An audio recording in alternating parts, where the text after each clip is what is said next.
I really do look at our generation as one that we have to take this. We have to grab our church. We have to say, I want this. I want our church to succeed. I will do what I have to do. Why? Why is it so important? Because if we don't, our church isn't going to be there.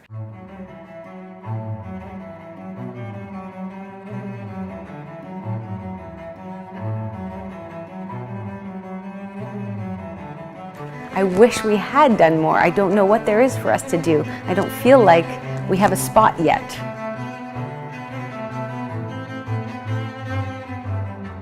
I just think the beginning works wonderfully, the end portion works wonderfully, but right in the middle, there seems to be a disconnect.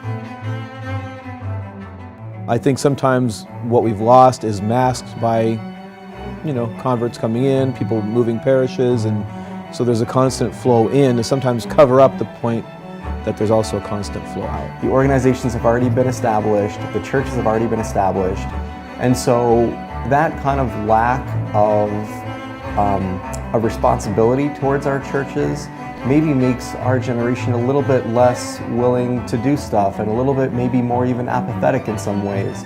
Those that came before us were true heroes, and they loved the church. And we hope that we could pass this love of God and the church on to this next generation. It's their legacy.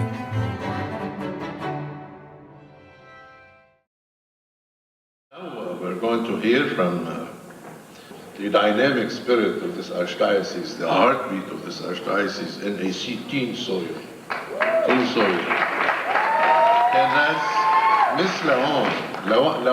In 2001, at that last meeting, it was at the General Assembly meeting, and I remember getting up on that podium, and I was very emotional already, and thinking this was the most amazing experience. I am so happy to be up here. This is the last time I'm going to be in any Teen Soyo position. I had my last meeting this week, and I ended up crying at the end because I realized how amazing Teen Soyo is. And I've met so many people, I've done so many things, but I was upset because I didn't know what was next. I've been active in Soyo since I've been 11, so almost 10 years. I really have learned a lot of responsibilities and a lot of leadership actions, and I don't know, it's just something I really love and what I'm passionate about. I think the Archdiocese does a very good job at the high school and younger level with everything you just mentioned, Sunday school, Teen Soyo, camp. The most active organization in our archdiocese today is Soyo. They were active in the past and they are active right now. Our problem is when they graduate from Teen Soyo.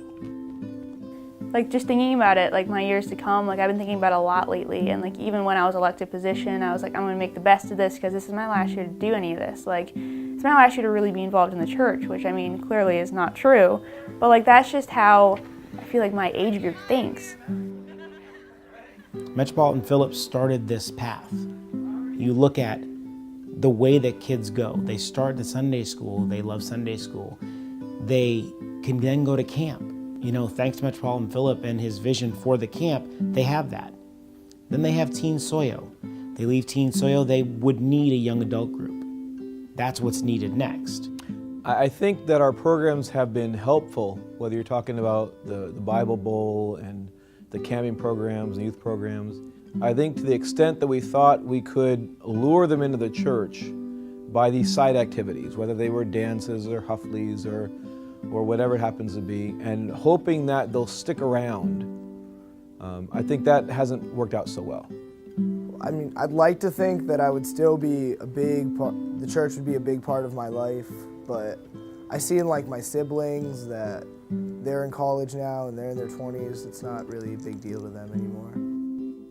I think it's the biggest transition point in any person's life is their time away from home at college. And that's the time that's most important to have some sort of group available to them.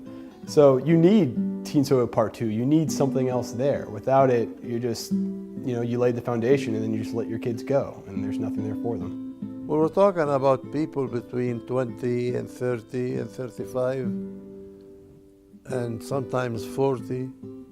You You ask the questions, where are they? They used to be members of Soyo, but where are they today? The purpose of the Heritage Foundation is to find ways and means to bring them back to church. I understand history in terms of past, present, and future. This archdiocese was established by very, very few immigrants in the United States and Canada around the late 19th century. The immigrants that when they came here were very much interested in preserving their culture, their heritage.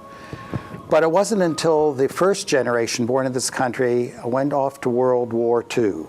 When they came back, they wanted to stay in their church and move it into the new era. The young men that came home from the war were looking for something, and they seized the moment to organize Soyo, to organize choirs and Sunday schools. They're the ones that provided the impetus and had the vision that the church had to have the services in English, the music in English. They took the robe off from him and put his own raiment on him and led him away to crucify him. And even Archbishop Anthony Bashir at that time, finally in the 50s, started the first issue of the Word magazine, which had been out of print for several decades. And that was the 1957 issue. It's the first issue of the revised Word magazine. The youth of the Archdiocese that built Soya, it was their vision. They formed the committees, they decided what they wanted and where they wanted to go. It was run by the youth. And it was very, very successful. In the 60s and the 70s and so forth, these kids were raised in Orthodox homes. The families, the fathers had come home from the war, started working, they went into Soyo, but they raised their kids in Orthodox homes. I look at my grandfather, and he had the same seat every Sunday. He made sure he went during all the services during Lent. And that drive made me want to be a better Orthodox Christian.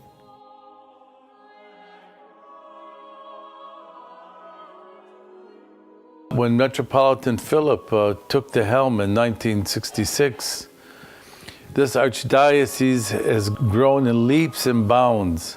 Archbishop Philip came along, and in the late 60s, he had a vision to further this vision for the next generation youth, and that was the Antiochian village. And this was one of my dreams, one of my visions, to find a place which is big enough to take our young people there and let them meet each other, pray together, play together, and touch God together.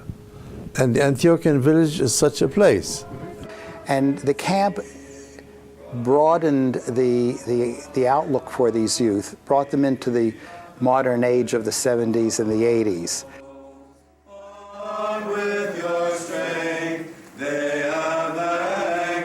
Because this place was here, we had it, and it was, for us, the spiritual place. And maybe it's because of that our generation, parts of our generation, don't feel they need to be as involved because they live still with those camp memories, and they have that to hold them and hold their spirituality.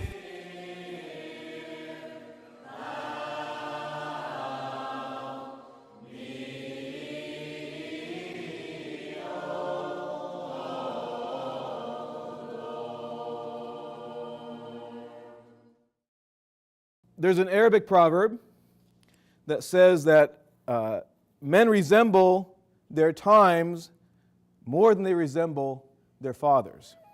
In the 1990s, the internet came along, and a lot of distractions of the modern era started to appear, and it became even more became harder and harder to retain the youth and grow it. I mean, the Facebook has become the new kind of community. These are changes, immense changes that have changed the whole landscape of the work that we're doing in the church today. I think back to when we organized the college conference in 1999 and how we could have used these social networks to reach such a broad audience of young teens, and how much we could have just enhanced what was already being done. So not a way to replace anything, but just as a tool to sustain and maintain what is already being done. When I go to homes to visit, I'll be sitting at a table and the kids are all texting under the table to each other. I think we need to be more creative. The secular world will challenge and keep challenging, and it will get harder, and God willing, it will get better later on. But right now, yes, it is a challenge. The internet, the website of our church is a help, but we still now are searching for a future that involves perhaps other methods to communicate that go beyond what we have. So that's the challenge for the 4th and 5th generation youth. Where do we go from the original Soya and World War I era? We have a wonderful opportunity, our generation, to provide something to the Archdiocese in terms of our comfort and our familiarity with new technologies. It's really a wonderful way that we can give back. Sometimes there was that mindset, okay, we got everything now. We've got the Antiochian village, we've got Teen Soil working, and we've got all these programs in the Archdiocese, and the Order of St. Ignatius, and the Antiochian Women of North America, that now we've arrived and we've got everything. But history is a process. It doesn't just end. The entire evolution of the visions that our boys brought back from World War II, we see that we had a cornerstone that led us into an era where we had something very firm to build upon. This can't be the end. We can't look at our camps as the end of what we give back. We have to find something that we can do to support the church and give back as well. What we have now is adequate at present. We cannot continue chewing the past. We have to discover visions for the future. And the Heritage Foundation is established to do that, to discover visions for us for the future. Our time is now. We all must accept the challenges we face and must ensure the legacy of our forefathers continues. Whether it is those who immigrated to America and sacrificed greatly for their faith, or those who stepped up when the Order of St. Ignatius was founded, the generations now and those to follow must not let these people's work, commitment, and sacrifice be in vain. The only way to avoid being lost forever is to commit to follow the path that Christ has set for each of us. There is strength in the community of the church. We are all called to preserve the past, to protect the present, so that we can build the future. There are no magic formulas. There are no others to turn to. There is only sacrifice and commitment required of each of us. We want the youth to be a part of this foundation, and we want the youth to feel that they have a place in the Archdiocese. And even though they're in their 30s, let us say, that they have a place on parish councils, they have a place in the Archdiocese, they have a place on the Heritage Foundation to ignite their creative talents so that we can take the next step forward in the 21st century to bring Antiochian Orthodoxy to fruition with this generation.